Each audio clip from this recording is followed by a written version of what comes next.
जिंदा हो तो फिर जिंदा नजर आना जरूरी है।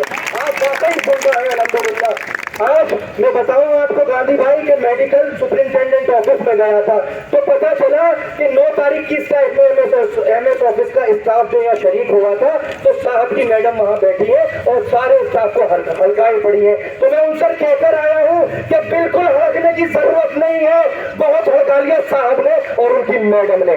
जब जब कमेटी बुलाए जब जब धरने पर आपको आना है।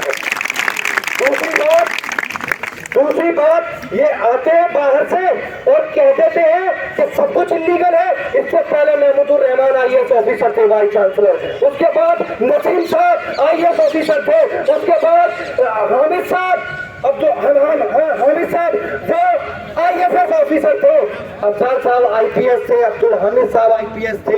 किसी ने कुछ इलीगल नहीं कहा, ये आ गए और इन्होंने आके कह दिया इलीगल है। तो उनको बता देना चाहते हैं हम सब मिलकर कि हम तो लीगल है, यहीं रहेंगे, दूसरी छोड़कर तुम्हें जाना होगा। रजिस्ट्रार साहब, दूसरी छोड़कर तुम्हें जाना होगा। ये तुम्हारी तानाशाही अब जितनी चलनी थी चल गई, नॉन टीचिंग अब पूरी तरह जा चुका है। जरूरत पड़ेगी भूख हड़ताल करेंगे, जरूरत पड़ेगी यहाँ भूखे मर जाएंगे, लेकिन तुम्हारी कुर्सी को गिरा कर यहाँ पे जाएंगे।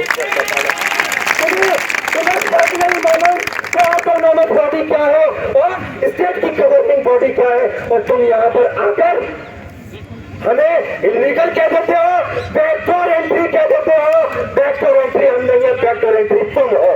कुर्सी छोड़ के तुम जाओगे, हम नहीं जाएंगे। बहुत शुक्रिया। एक शेर से बात खत्म करूंगा कि किसी के हक में किसी के खिलाफ कह दूंगा, किसी के हक में किसी के खिलाफ कह दूंगा। मैं तो आईना हूं जो देखूंगा साफ कह दूंगा। बहुत शुक्रिया।